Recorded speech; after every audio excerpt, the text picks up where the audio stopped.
In life, the undeniable truth is that giving is receiving, and kindness is always rewarded. But sometimes, that's not the case. It took everything from Elisa tonight. On a quiet night in a remote town in California, Elisa, a poor waitress, broke the rules at her workplace to help someone in need. Will another door open for her as this one closes? This will be a moment she will never forget. Let us know where you're watching from. If you admire the righteous characters in this story, give us a thumbs up and subscribe now. The quiet of the late night wrapped around the small diner like a heavy blanket. As the last guests left one by one, Elisa finally allowed herself to feel the dull, throbbing pain in her legs. Another long shift. Another day spent running from table to table, balancing plates and forced smiles. She glanced at the clock, 11:45 p.m. Just 15 more minutes, and she could go home, rest her aching feet, and maybe steal a few hours of sleep before another day of endless work. Then, the bell above the door chimed. She turned, surprised to see someone stepping inside. A man, his face almost completely hidden beneath the brim of a worn-out baseball cap. His hoodie looked old, his jeans faded with time. He moved slowly, as if the weight of the world rested on his shoulders. And in that moment, Elisa saw a reflection of herself in him, tired, burdened, surviving. Her mind raced. Jack, the restaurant manager, was a stickler for rules. Closing time is closing time, he always said, never willing to bend, never allowing exceptions. Elisa could already hear his voice in her head, warning her against breaking the rules. But then, she thought of Peter, her little boy, waiting at home, his eyes bright with dreams of film school, hoping, praying, that one day she could afford to send him there. She hesitated, torn between duty and compassion. The man before her wasn't just another customer. He was someone who understood struggle, someone who, perhaps, needed this meal as much as she needed a break. With a deep breath, Elisa made her choice. Please order as quickly as possible. The restaurant is closing soon, Elisa said hurriedly, her voice tinged with exhaustion. The man before her, Dwayne Johnson, offered a warm smile, a quiet gratitude in his eyes. I needed a place like this, he said, as if relishing the rare moment of peace after a long, demanding day. Elisa gestured toward a corner table by the window. That spot is perfect if you want to enjoy the night sky. I'll take a black coffee. Thank you, Dwayne replied, his tone calm and thoughtful. What do you think pairs well with it here? Elisa hesitated for only a moment before answering. My son loves baked salmon with a side of warm pastries. Maybe that would be a good choice? You have a son? Dwayne asked, his interest piqued. Yes, she nodded, a gentle pride in her voice. A curious, hard-working boy. He dreams of attending an acting academy this summer. Dwayne considered her words, then gave a small nod. That sounds perfect. I'll have the same. Adjusting his cap, he glanced at the woman before him. Elisa turned toward the kitchen, but as she did, her breath caught. The realization struck her. The man sitting in her restaurant, the quiet stranger, was none other than The Rock, the action star of countless blockbusters. For a split second, surprise flickered in her eyes, but she quickly steadied herself. Professionalism took over. Without missing a beat, she nodded, took the order, and headed to the kitchen. This is the last order for the night. Get the food ready and start closing up the kitchen, Elisa called out to James, the chef who had never once refused her request. Tonight had been exhausting, but at least the tips had been good. Another $130 today, just $370 more. And Peter can finally enroll in the academy. She clung to that thought, to the sparkle in her son's eyes whenever he talked about his dream. Just a little more, and she could make it happen. Your order's up, James said in his usual even tone. Snapping back to the present, Elisa grabbed the plate and carried it to the corner table. Here's your meal. Please enjoy, she said, placing the dish in front of Dwayne Johnson. The man she now knew was The Rock. Thank you, he replied, eyeing the meal with genuine appreciation. This looks amazing. Elisa nodded, stepping back to let him eat. She had served thousands of customers over the years, but few had carried themselves with such quiet humility. After finishing, Dwayne wiped his mouth, stood up, and reached into his wallet. He placed several bills on the table, then met her gaze with a warm, sincere smile. "Thank you for tonight. And don't bother giving me change, that's what you deserve." Elisa hesitated, then glanced down at the money. Her breath caught in her throat. It wasn't just a generous tip, it was an unbelievable tip. Her hands trembled as she counted. It was more than she needed, far more. Not only was Peter's summer acting academy secured, but she no longer had to scrape and save. No longer had to lie awake at night, worrying if she could make it work. Tears welled in her eyes, but she held them back, gripping the bills as if afraid they would vanish. As she watched Dwayne walk out into the night, she felt something shift inside her, a wave of gratitude so deep it left her breathless. Tonight, kindness had come full circle. James had already left, and the restaurant stood silent as Elisa locked the doors behind her. The night was cool, a gentle breeze rustling through the empty streets. She pulled her jacket tighter around herself, her body still aching from the long shift. But despite her exhaustion, there was a quiet sense of relief in her heart. Tonight had been different, unexpectedly, life-changing. She still couldn't believe the tip Dwayne Johnson had left for her, more than enough for Peter's acting academy. Her mind swirled with thoughts of telling her son the news, of seeing the pure joy in his eyes. He deserves this, she thought, a small smile creeping onto her lips. He deserves every bit of it. But just a short distance away, hidden in the dimly lit parking lot, Jack, the restaurant manager, sat in his car, watching. His fingers drummed slowly against the steering wheel, his eyes locked on Elisa's every move. He had seen it all, the late-night guest, the quiet conversation, the exchange of money, his lips pressed into a thin line, his jaw tightening. But it wasn't just anger flickering in his expression. It was something darker, something cruel. "So, you think you can break my rules? You think you can defy me?" His breath was steady, but his eyes burned with quiet fury. Elisa had always been a good worker, always followed the rules, until now. And worse, she had done it right in front of him, as if his authority meant nothing. Jack exhaled sharply, his grip tightening on the wheel. "You'll regret this. Both of you will." As Elisa walked further into the night, completely unaware of the venomous glare following her, Jack remained in his car, his mind already calculating his next move. Because in his restaurant, no one disobeyed him without consequences. The morning chaos of the city raged on outside, but inside the restaurant, a different kind of storm was brewing. Elisa could feel it in the weight of the stairs, the way conversations hushed as she entered. Her gut twisted. Something was coming. Then, Jack stepped forward. His posture was relaxed, but his eyes were sharp, cold. He let the silence drag before finally speaking. "Last night, someone broke the rules. Someone thought they were above the system, above me, and stayed past closing just to line their pockets with extra tip money," he drawled, his voice smooth yet dripping with disdain. A chill ran through the room. Elisa could feel every pair of eyes flickering between her and Jack. Waiting, Jack exhaled, as if exhausted by the sheer disrespect of it all. Then, without hesitation, he spoke. "Elisa." James stepped forward. James, his usually calm face drawn with tension, wiped his hands on a rag and took a step ahead. Elisa followed, shoulders squared, jaw tight. Jack studied them for a moment, then delivered the final blow. "These two have chosen to ignore the rules. They have disrespected my restaurant, and for that, he let the words hang like a death sentence. They are fired." A murmur rippled through the staff. James, normally quiet, suddenly stepped forward, his voice steady but pleading. "Jack, wait. Elisa, she's got a son. She works day and night just to keep him fed, just to give him a chance. She didn't do this out of greed. She did it because—" Jack's scoff cut through the air like a knife. "Because she's poor?" He rolled his eyes, his lips curling in disgust. "Look around you. James, do you think anyone here is living a dream life? You think any of them don't have bills to pay, mouths to feed?"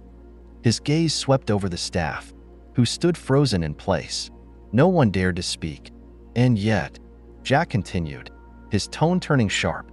They follow the rules. They know their place. But her? He jabbed a finger toward Elisa, his nostrils flaring. She thinks she's special. She thinks she can do whatever she wants. Elisa remained still, but her fists curled at her sides.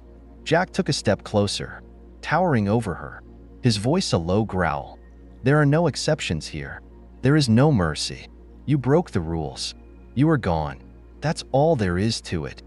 A vein bulged on his forehead, his fingers stabbing the air inches from her face, like she was a disease, a stain that needed to be removed.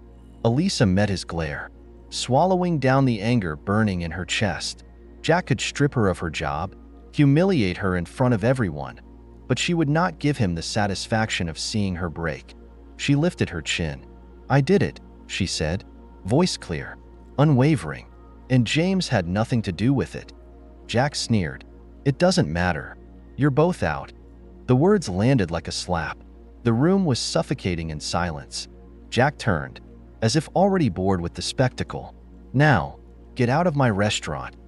The finality in his tone left no room for argument. James let out a slow breath, his expression hardening.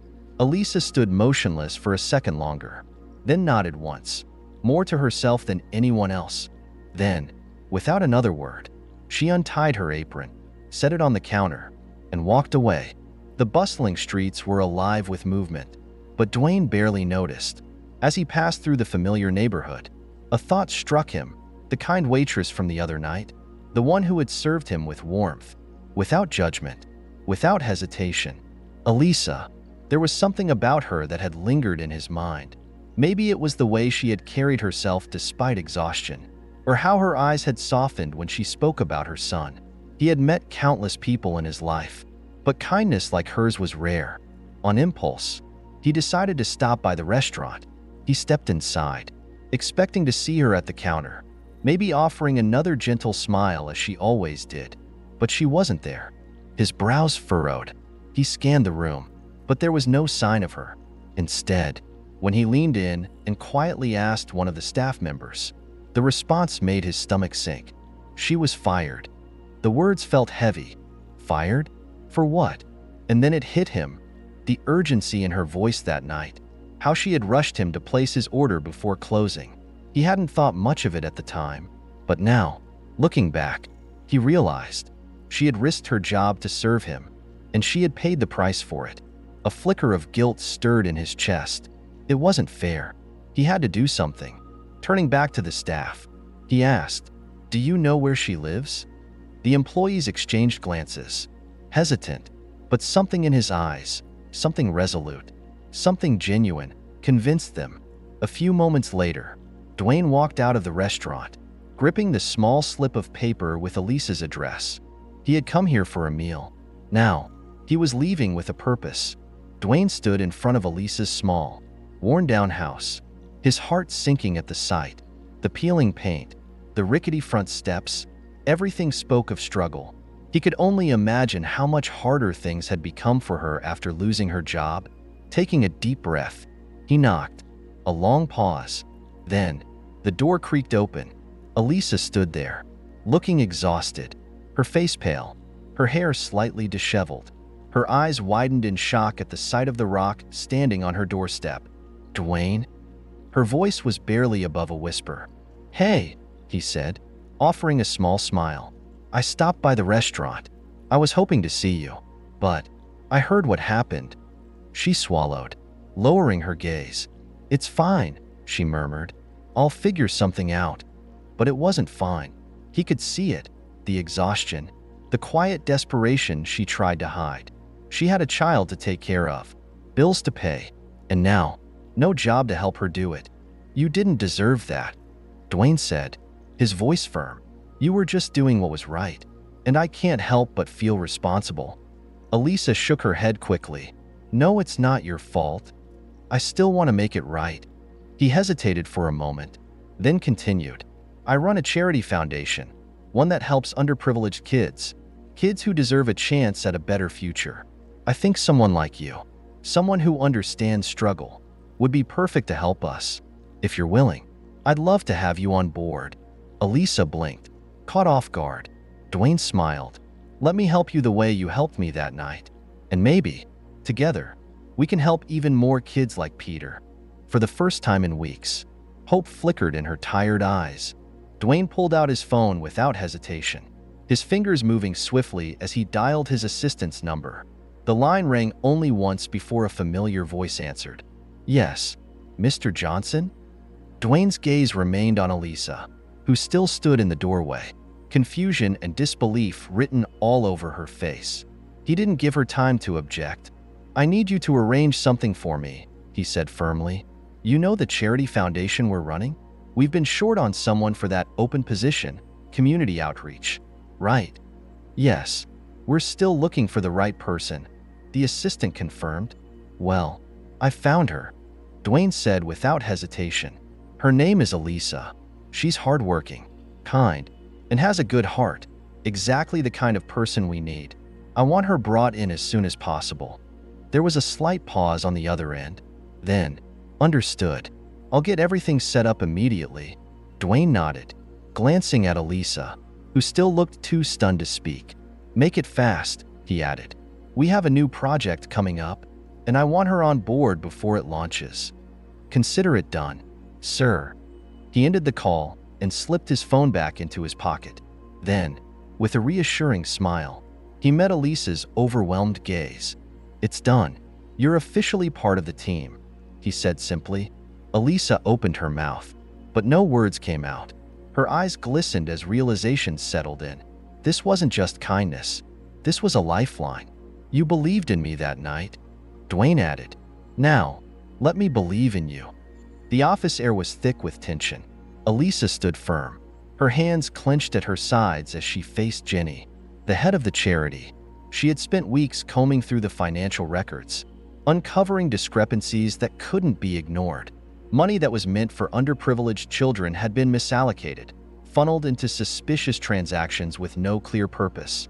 She had come here today, prepared to confront the issue, but she had underestimated just how ruthless Jenny could be. The woman across from her leaned back in her chair, a slow, amused smirk spreading across her face. Then, with deliberate ease, she stood, eyes burning with contempt. "And nobody like you thinks she has the right to speak up?"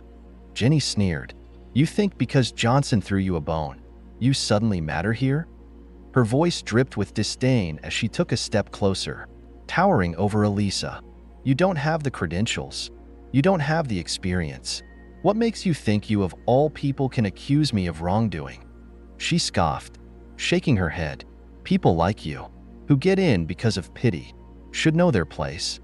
Elisa remained silent, her expression calm, but inside, she braced herself. She had expected resistance, had prepared for it. Jenny's expression darkened. "You're nothing, and I will not let you come in here and act like you have authority." Jenny's nostrils flared, her face contorted with rage.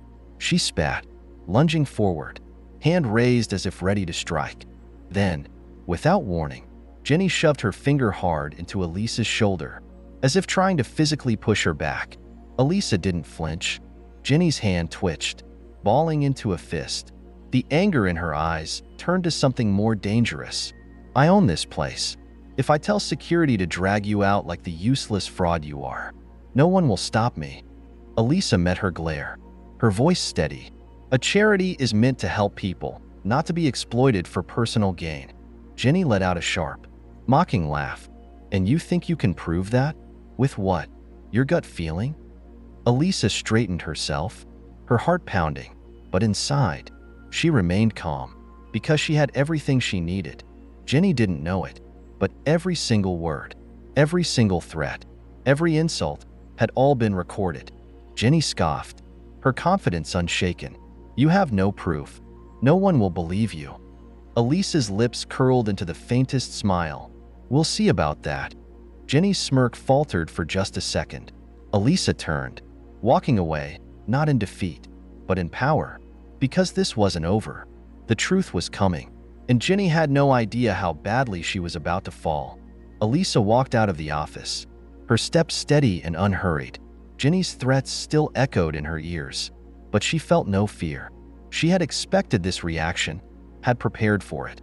The recording in her pocket was proof of everything, and now it was time to bring it to the right person. Pulling out her phone, she typed a brief but urgent message to Dwayne Johnson. "We need to talk.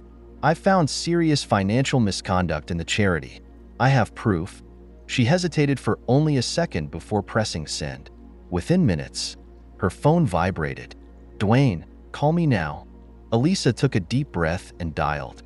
"Tell me everything," Dwayne said the moment he answered. Elisa kept her voice calm and steady as she explained the discrepancies she had found, the missing funds, the manipulated reports, the fabricated expenses that siphoned money away from the children the charity was supposed to help. Then she told him about her confrontation with Ginny and how she had secretly recorded the entire conversation. There was silence on the other end for a long moment. Then Dwayne spoke, his voice low and controlled. "Thank you for telling me this. I promise you, I won't let this slide." Elisa exhaled, relief washing over her. She had done what she could. Now, it was in the right hands. The next day, the atmosphere at the charity headquarters was charged with tension. A mandatory emergency meeting had been called, led by none other than Dwayne Johnson himself. Every senior staff member was present, including Ginny, who sat at the far end of the table, her expression unreadable. Then the door opened, and Elisa walked in. Ginny's eyes snapped to her immediately. The sharp, venomous glare she shot in Elisa's direction could have cut through steel. "You should have stayed quiet," her eyes seemed to say. But Elisa didn't flinch. She calmly took her seat across from Ginny as Dwayne entered the room, his presence commanding attention without a single word. He looked at both women, then addressed the room. "I called this meeting because there have been some serious concerns raised about the financial management of this charity," he said, his voice firm but composed.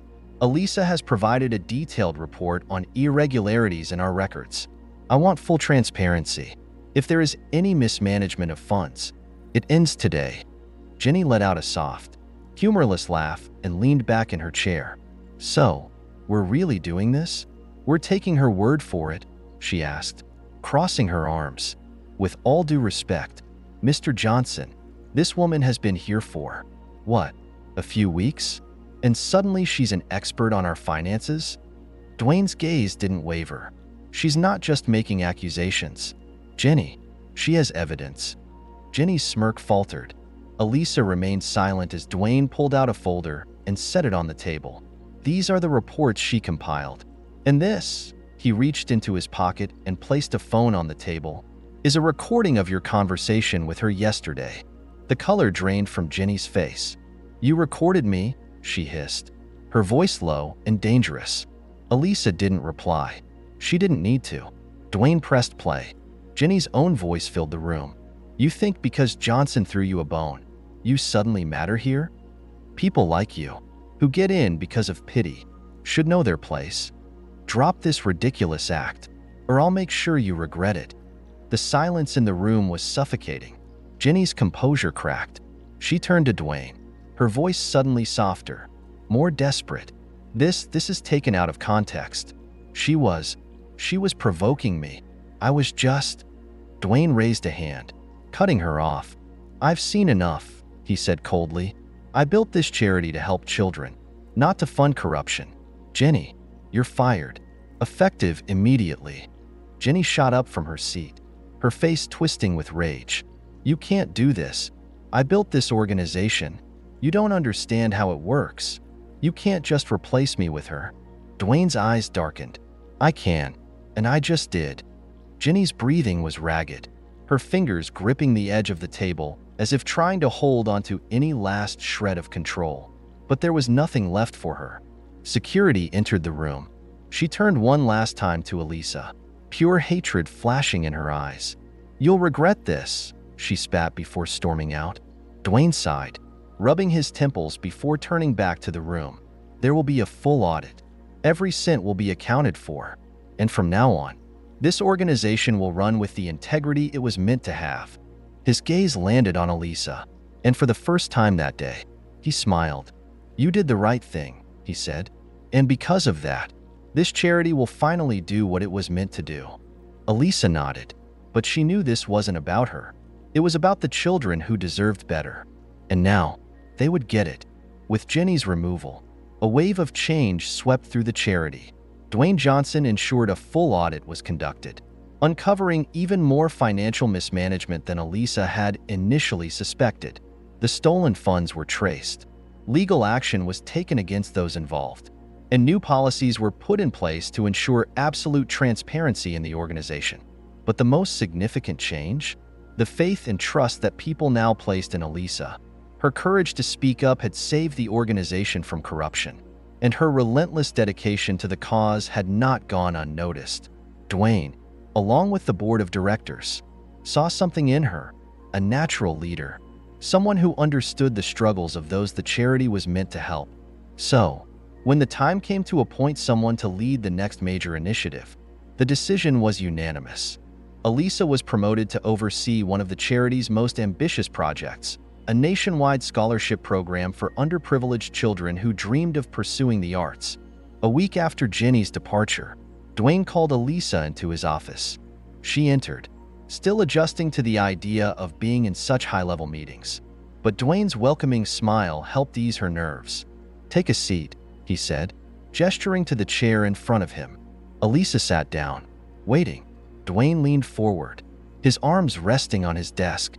"We've been reviewing everything, your work, your dedication, and what you've done for this organization, and we all agree that you should take the lead on our next big initiative." Elisa blinked. "Me?" Dwayne chuckled. "Yes, you." He handed her a file. "We're launching a national scholarship program for kids who dream of acting, music, filmmaking, all creative fields. We want to give opportunities to those who wouldn't normally have the chance." Elisa hesitated, flipping through the documents. It was a massive project, one that required vision, coordination, and leadership. "Dwayne, I don't know if I'm the right person for this. I've only been here for a short time." Dwayne smiled knowingly. "You're exactly the right person. You've lived this.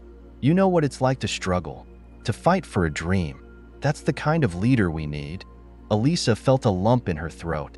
She thought of Peter, of how she had once wondered if he'd ever get the chance to chase his dream. Now, she had the power to help countless kids just like him. She closed the file and looked up. "Okay," she said, her voice steady. "I'll do it." Dwayne grinned. That's what I wanted to hear. The next few months were the busiest of Elisa's life. She worked tirelessly to develop the program, from fundraising campaigns to partnerships with schools and art academies. She met with donors, spoke at events, and personally reviewed applications from children across the country. Her passion was contagious.